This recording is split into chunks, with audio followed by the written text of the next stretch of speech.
열왕기하 13장 14절에서 마지막 25절까지입니다. 구약 성경 584면입니다. 살아계신 하나님의 말씀입니다. 우리 함께 고백드리겠습니다.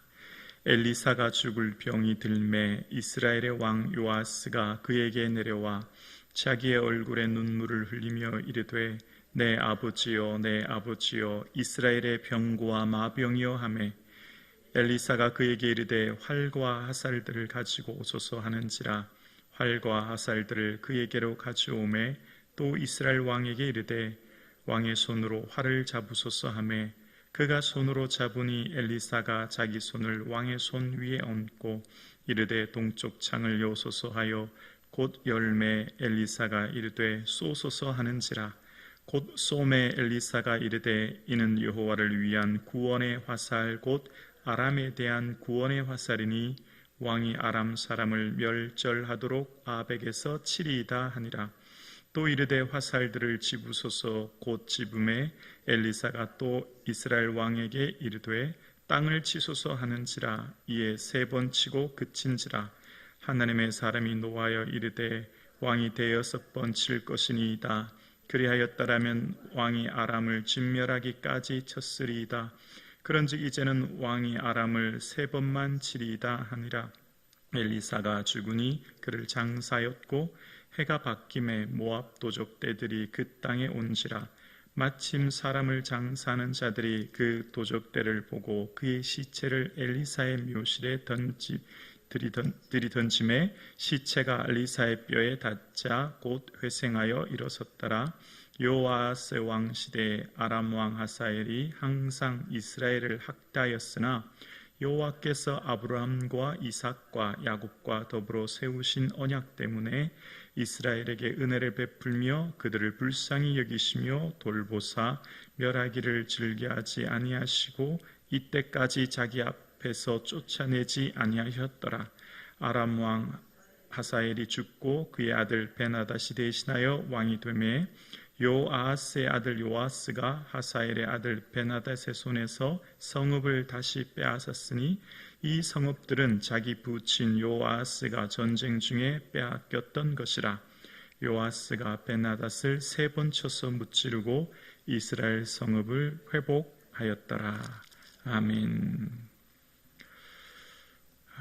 예수님 더욱 사랑하시는, 그래서 예수님이 기쁨이 되시는 저와 여러분 되기를 주님의 이름으로 축복합니다. 아멘. 모든 사람들은 노년에 품이 있고 고상한 노년을 꿈꿉니다.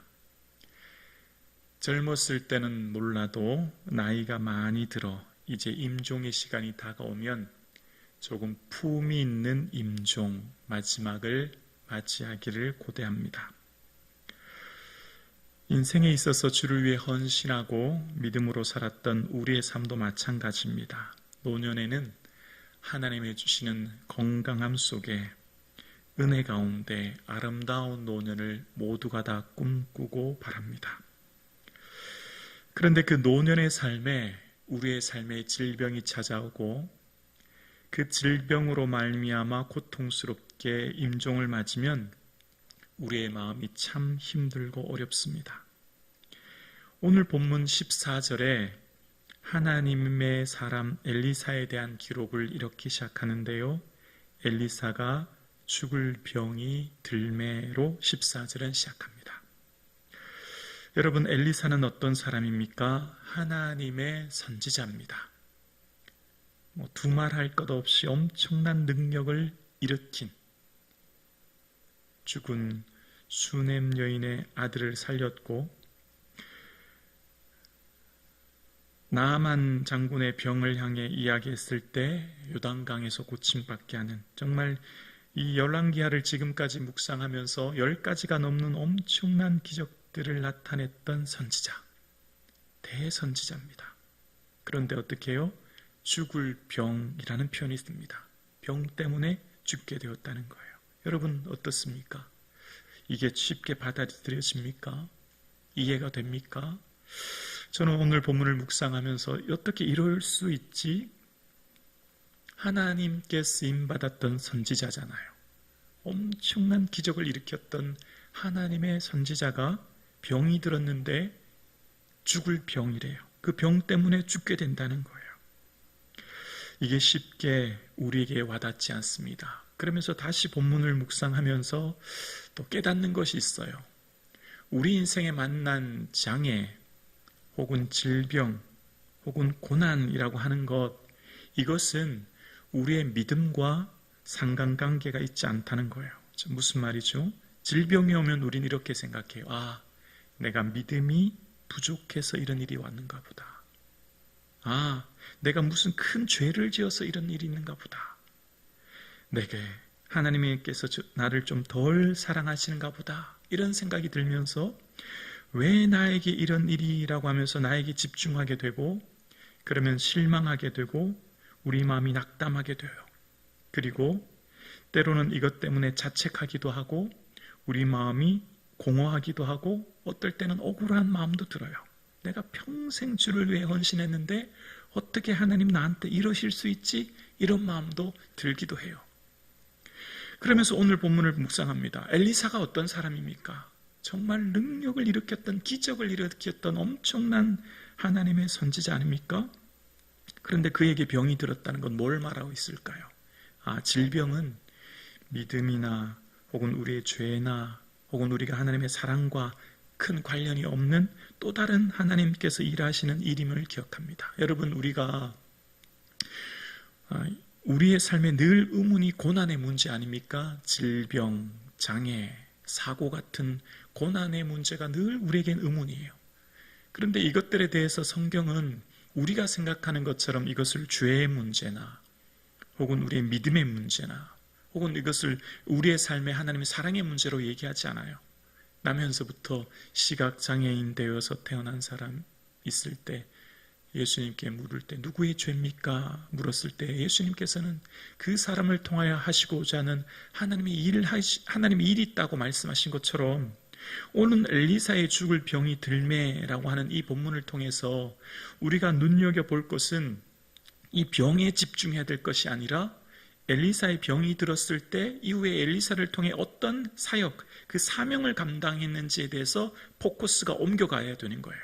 그러니까 우리 인생도 마찬가지예요. 질병이나 고난의 문제가 오면 그 고난의 문제에 집중할 것이 아니라 이때 무엇을 해야 될지에 대한 사명에 집중해야 될 때라는 거예요. 지금 엘리사는 죽을 병이 들었습니다. 여러분, 스승 엘리야는 어떻게 되었죠? 불말과 불수레로 회오리 바람을 타고 승천했잖아요. 그럼 엘리사에게는 최소한 마지막 임종회 때 무슨 건강하게 임종을 맞든지 아니면 임종을 통해서 하나님 승천하지는 못하더라도 뭔가 특별한 은혜를 있어야 되는데 그렇지 못해요. 오늘 이 열왕기하 13장에는 3명의 사람이 임종을 맞이합니다. 요아스, 아람왕 하사엘, 그리고 엘리사. 그런데요, 요아스나 하사엘, 아람왕 하사엘 같은 다른 왕들은요, 여호와의 보시기에 다 악한 사람이에요. 그럼 우리 생각이 그렇잖아요. 악한 사람의 마지막은 말로는 무슨 고통스럽게 질병으로 임종을 맞는다든지, 하나님의 사람은 선하게 더 큰 축복을 주셔야 우리의 일반적인 생각으로 맞지 않습니까? 근데 그렇지 않아요. 오히려 요아스라든지 하사엘은 그냥 그렇게 삶을 마칩니다. 근데 오히려 엘리사에게는 고통스러운 질병이 찾아왔다라는 것을 이야기해요. 그러면서 오늘 이 엘리사가 죽을 병이 들매로 시작하는 본문의 내용이 이 14절에서부터 19절까지 나타납니다. 엘리사는 이 마지막 임종의 질병이 있을 때에 왜 내게라고 하는 이 질병으로 인해 고통스럽게 이 삶을 마감하는 것이 아니라 이때 내가 뭘 해야 되는지에 대한 사명에 집중하기 시작하고 그 사명을 어떻게 이루었는지에 대해서 자세히 기록하기 시작합니다. 그러니까 성도의 마지막은 사명에 집중할 때예요. 끝까지 놓치지 말아야 될 것은 사명입니다. 내가 지금 이 삶의 자리에서 어떻게 하나님께 영광 돌려야 될지, 내가 지금 닥쳐진 이 삶의 문제 가운데 내가 어떻게 마지막을 맞춰야 될지 성도는 늘 사명을 붙들어야 되는 거예요. 질병이라고 하는 고난에 집중할 때가 아니라 마지막까지 뭘 집중해야 돼요? 사명. 내가 어떻게 마지막을 맞이해야 될지. 여러분, 믿음의 사람들의 공통점이 있어요. 마지막 임종이 다가오면 믿음의 선배들은 마지막까지 늘 그 인생이 하나님의 나라를 향한 이정표의 삶을 살았습니다. 여러분, 우리가 아는 베드로도 그렇게 고백했지 않습니까? 그리스도께서 내게 지시하신 것 같이 나도 나의 장막이 벗어날 것이 임박한 줄 아노라. 나도 이제 마지막 순교의 순간을 직감하게 되었어요. 그런데 베드로는 그때를 뭐에 집중하죠? 내가 왜 지금 벌써 내가 이렇게 순교해야 돼? 라고 생각하지 않아요. 내가 힘써 너희로 하여금 내가 떠난 후에라도 어느 때나 너희에게 이런 것을 생각나게 하노라. 내가 이 장막에서 벗어난 것이 임박한 줄 알았을 때 베드로가 뭐에 집중했죠? 사명에 집중하는 거예요. 내 마지막 순간을 내가 떠난 후에도 여러분에게 예수 그리스도와 그 천국을 바라볼 수 있도록 내가 이 편지를 씁니다라고 사명에 집중하고 자신의 마지막 임종의 때를 천국의 이정표로 삼는 거예요. 바울도 마찬가지였죠. 바울의 삶도 마찬가지로 내가 떠날 기약이 가까웠고 선한 싸움 싸우고 달려갈 길 마쳤으니 이제 이후에 천국에 내게 의의 면류관이 준비되었다. 그날에 내게 주실 뿐만 아니라 주의 나타나시는 사모하는 여러분에게도 저 천국의 면류관이 준비되었습니다. 뭐지요? 천국의 이정표로 삼는 거예요. 천국의 이정표로. 사명을 붙드는 거죠. 성도는 마지막까지 사명 붙드는 삶인 것입니다. 요셉도 그의 임종시 마지막에 그 요셉의 자손들에게 말합니다. 하나님이 반드시 당신들을 돌보시리니 당신들은 여기서 내 해골을 메고 올라가라. 우리가 영원히 거할 것은 이 애굽이 아니라 하나님이 약속하신 가나안 땅이다. 오늘 살아가시는 저와 여러분의 마지막까지 사명을 붙들 수 있기를 주의 이름으로 축원합니다. 고난, 문제, 어려움 있지만 그럼에도 불구하고 우리는 고난 너머의 사명을 붙들고 바라보고 선포하는 삶. 그래서 엘리사는 마지막 죽을 병이 들었을 때에 그에게 이스라엘 왕 요아스가 찾아옵니다. 이스라엘의 병과 마병이여. 엘리사가 이스라엘의 어떤 병과 마병보다 강력한 힘이 있었음을 이야기합니다. 마치 엘리사가 엘리야에게 고백했던 그런 칭호를 받게 되죠. 그럴 때 엘리사는 요아스에게 말합니다. 활과 화살을 들라고 얘기하고 창을 열고 화살을 쏘게 하고 엘리사가 그 손을 얹고 쏘게 합니다. 그리고 화살을 다시금 잡고 바닥을 땅을 치라고 이야기합니다. 그때 여호와의 구원이 아람 왕을 멸할 것이니 그것을 치라고 이야기합니다. 그럴 때 이스라엘 왕 요아스가 3번 치게 되지요. 분명히 엘리사가 여호와의 구원이요 아람에 대한 구원의 화살이니 이것을로 멸할 것입니다. 아베그에서 칠 것입니다. 그들을 정복할 것입니다 라고 말했음에도 불구하고 요아스는 별 대수롭지 않게 그 이적의 기적의 능력을 그냥 별로 대수롭지 않게 생각하고 한 3번 그냥 치고 말아버려요. 그래서 하나님의 사람 엘리사가 노하지요. 한 5번 쳤으면 그렇게 아람에 대해서 승리할 것인데 어떻게 그렇게 하셨습니까? 책망하지요. 그리고 그 3번 바닥을 친 대로 이 마지막 구절에 가면 아람 왕 베나또앗과의 전쟁에서 3번 승리하겠다라고 이야기하고 이제 그 마지막 엘리사는 죽게 되었을 때 그 죽음에 대한 이야기가 21절에 나오면서 엘리사의 뼈에 시체가 되었자 회생되는 사건을 기록합니다. 그러면서 이스라엘이 회복될 것을 징표로 보여주죠. 마치 에스겔 골짜기에 마른 뼈가 일어나듯 회복의 징표를 이야기합니다. 그러면서 하나님께서 말씀하시는 오늘 본문 22절과 23절을 보면 이런 내용이 기록되어 있죠. 22절입니다. 요아스 왕의 시대에 아람 왕 하사엘이 항상 이스라엘을 학대하였으나 여호와께서 아브라함과 이삭과 야곱과 더불어 세우신 언약 때문에 이스라엘에게 은혜를 베풀며 그들을 불쌍히 여기시며 돌보사 멸하기를 즐겨하지 아니하시고 이때까지 자기 앞에서 쫓아내지 아니하셨더라. 자, 지금 하나님께서는 이 요아스 왕 시대에 아람 왕으로부터 항상 학대를 당하고 어려움을 당하게 하셨다는 거예요. 그런데 25절에 보면 그들로부터 이 성을 회복하였다. 마지막이 그렇게 끝나거든요. 학대 가운데 회복하신 그 이유가 뭐냐면 아브라함과 이삭과 야곱과 더불어 세운 언약 때문이라는 거예요. 여러분 기억나십니까? 지금 이 요아스 시대는요, 요아스 아버지 요아스, 할아버지 예후, 그리고 요아스 그 후대에 있는 요로보암까지 다 여호와 보시기에 악한 사람들이었어요. 왜요? 여로보암의 죄를 따라 그 길로 행한 사람들입니다. 얼마나 하나님 보시기에 할아버지, 아버지, 아들, 손자까지 여로보암의 죄를 행해요.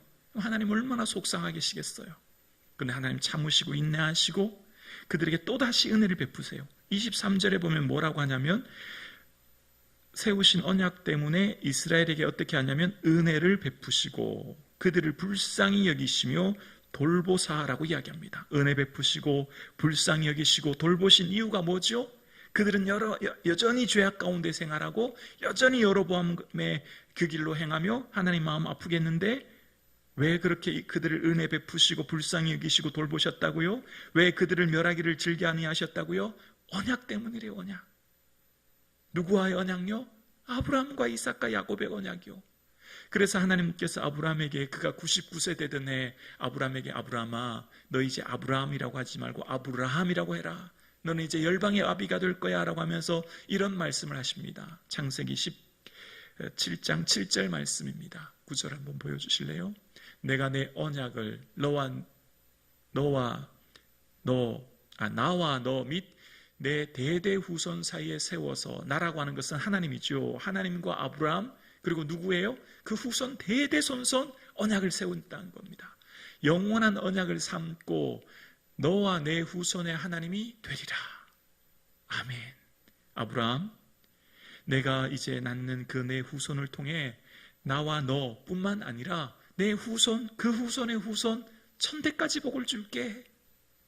그래서 비록 예후 요아스 여로보암 계속 하나님 앞에 악을 행하고 여로보암의 길로 행하고 악을 행했지만 불쌍히 여기셨대요. 은혜 베풀어 주셨대요.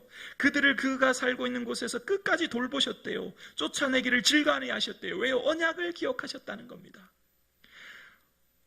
이스라엘이 의롭기 때문이 아니에요. 엘리사가 있었기 때문이 아닙니다. 하나님의 언약을 기억하셨기 때문이에요. 오늘 우리가 주님 앞에 나와 기도하는 것도 하나님의 언약 때문이요. 오늘 우리가 구원을 얻는 것도 예수 그리스도의 십자가 보혈의 그 언약의 말씀 때문에 우리가 구원 얻는 것이요. 오늘 우리가 주님 앞에 기도하는 것도 우리가 하나님 이 기도를 기억하시고 우리 자녀들에게 은혜 베풀어 주실 줄로 믿습니다. 아멘이시죠? 하나님은 결코 그 언약을 잊어버리지 않으시고 아브라함부터 시작한 그 언약을 대대순송 복 주셨던 것처럼 오늘 우리가 하나님 앞에 하는 모든 기도도 하나님께서 우리의 기도를 들어주시고 우리의 자녀의 자녀까지 은혜 베풀어 주실 줄로 믿습니다.